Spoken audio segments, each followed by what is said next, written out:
Hey Clashers, the Super Hawk Riders received a massive indirect buff, and that is because of one equipment, and that is the Lifegem. Around 200 hit points is now more for every single troop, and the Super Hawk Rider is kind of unique because you're getting 3 troops for 1.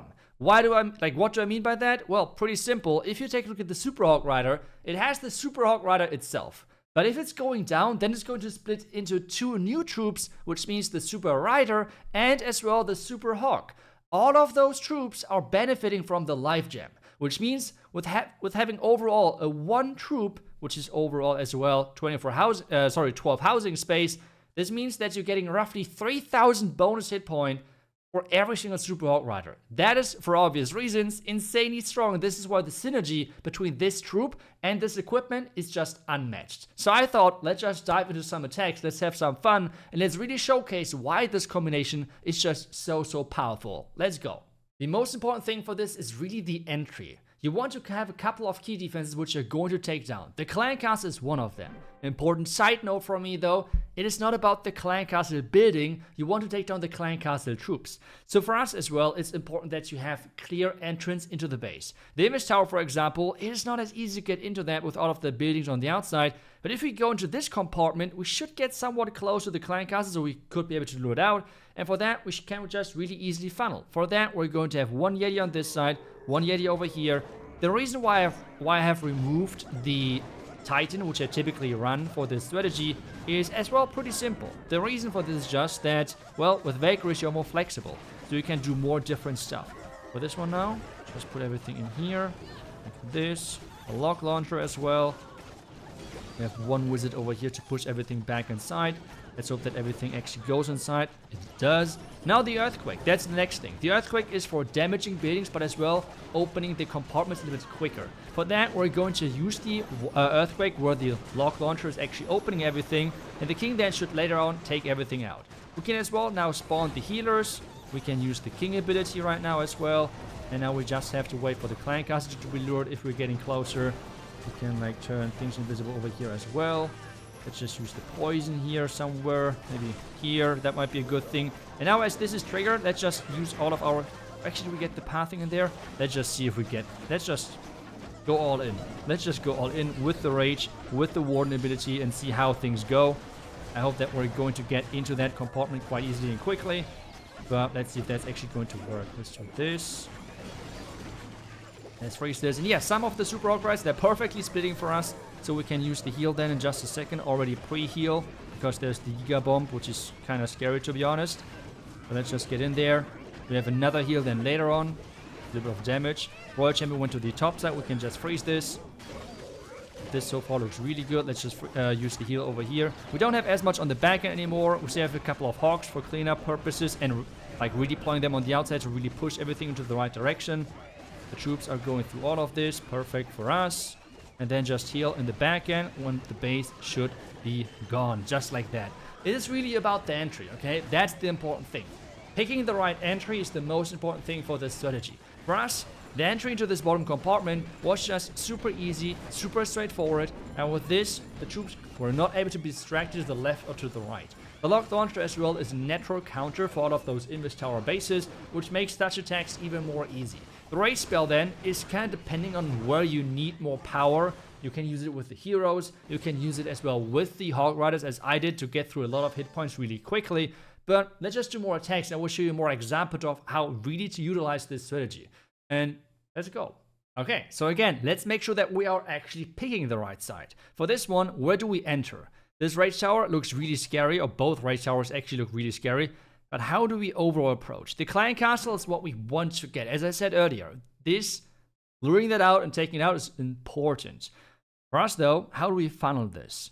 Going straight into the Town Hall might be an option, but it's not as optimal, I would say. Maybe another option is to go into this compartment right here with a lock launcher towards the Town Hall. I think that looks quite solid, and then from the far side with the Hawks. I think that's what I'm going to go for. So let's just do it. Yeti on the one side, this Yeti on the other. Let's just see if there's... People like to do spring drops on the other side, so let's be careful with that and make sure that you have like some test Hawk Riders or something. Next step for us is then going in here with like King, everything, just like this. Lock launcher in obviously as well. So far, looking good. We can already do one more Hog Rider here to take down the Wizard Tower, so the Queen for sure is going that direction. Let's use now the Earthquake. Looking good. Now let's use the King ability. We have an Ice Golem Clan Castle. No big surprise here. But I think now something which is really beneficial for us is using the Rage now for the Queen in just a second. But I want to take down the air defense because otherwise this might be problematic. So yeah, I want to make sure that this is staying alive. Like this. Now Rage it. And as I said earlier, make sure that you're using the Rage where it's needed. For us right now, let's turn this invisible again so we're having more power, but the tunnel should go down. Let's use the heal again. Let's use the freeze here. There's a lot of multitasking, I know, but I trust in you guys. You got this, you got this. Concentrate on this bottom side here with our troops. Let's get this. Headhunter. More hogs. Wizards. Oh, now we have everything. Okay, that's unfortunate. I thought everything was together on the outside, but the warden went back inside. But hey, it doesn't matter. Like, take a look at this. The base is gone. Yes, it was a lot of multitasking, but hey, we got the job done. The lizard on the back end, again, is a game changer for us because I think something slowed down the Royal Champ. I'm not really sure what exactly it was, but again, it's even a big overkill because we have the Royal Champ ability not even used just yet. It's really, really crazy. Like this strategy, as long as you're good with the funneling, with the initial part of the attack, you are good to go to smash pretty much any base, because never underestimate how much power your heroes have. Especially this equipment combination, which is so funny because no one really used it, but it's just so strong. It never was weak. It was just that Spiky Ball and Earthquake Boots just were really quite oppressive, but this is still such an incredible equipment combination to have for such strategies. It gives so much value. The Valkyries on top, the Rage which you can use for a triple Queen, it's crazy. And we will do it again. Let's do it. Okay, again, let's make sure that we're picking the right entry point. Going in from a corner is a lot of times a really bad idea. But on this one, can we actually go in? No, it's like a rule. I will never go in from the side. Instead, something we can go for maybe. Could we go in from this top side? I think that might be possible. And then we can like go in with the hogs from the flank. I think that's better because this entry point is way easier to funnel for me. That's the whole purpose. That's the main reasoning why I'm going in there. Let's just do it like this. We have as well the Valkyrie. So they should get the funneling done. We have one Yeti over here. And we have the wall break in between. And then we can like get the Ice Golem and everything going. Just like this. Looking good. One more Valkyrie. The log launcher, I will try to angle a little bit from the top to make sure that, well, the log compartment is going to be open as well. That's something really important here, I believe. So this looks solid so far. Wait, did I just open this? Oh, I think I just opened the siege for whatever reason. I'm sometimes a little bit stupid. That was... Okay, whatever. It's still open. It's fine. I think we can now start with the hogs. Push everything inside. Just like this. Poison. Some cleanup. Oh, that was not cleanup. That was more hogs. Put this and raise it up because I think we get more value there. Warden ability. Headhunters in from the bottom side. Let's heal everything. Not looking too bad, I believe. The healers with the Rage are amazing for us right now, by the way. Another heal in the core. I think the Headhunters died on the outside, which is not good. But hey, we have the Lizard. That's the nice thing. Let's do a freeze again. The Queen is just taking down the entire core. Take a look at that. I think it was the best decision ever to really get that that Rage on my Archer Queen. Where's the Rage? Oh, he's down here. But with the Hog Rider Puppet, she's completely fine.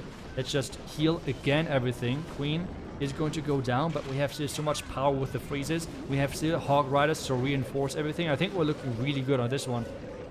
Might be one of the closer attacks from this video, but still, I mean, power-wise, it's an easy 3-star. Just going to freeze that in just a second as soon as the Hog Riders arrive at that cannon. We have more Hog Riders to reinforce again. And yep, it's going to be a nice 3-star for us. We have another Invis spell to really finish things off. And I mean, guys, as long as you're getting the hero dive right, and even with things which I just did wrong, like opening the siege too early, even with such things, you're still getting those really successful and, most importantly, consistent 3-stars with the strategy. The Lifegem buff feels amazing for everyone who's enjoying those super Hog Rider attacks, and I can only recommend you this. This works like a charm. You can obviously as well not do like hero dives, but instead have an opening of a Royal Gem in charge. That works as well. Pretty much Royal Gem in charge opening works with every single strategy out there, but I think this one is working amazingly as well, and especially I like that the Gauntlet and Rage Vi combination is back with this one, because you get so much value. It's just so amazing having this raged up king doing all the splash damage. And so yeah, I kind of enjoy this a lot. And give it a try. The army link, as always, is down below in the description of the video. And I hope you enjoyed that. I will see you guys back tomorrow with the next Clash video. Until then, see ya and bye bye.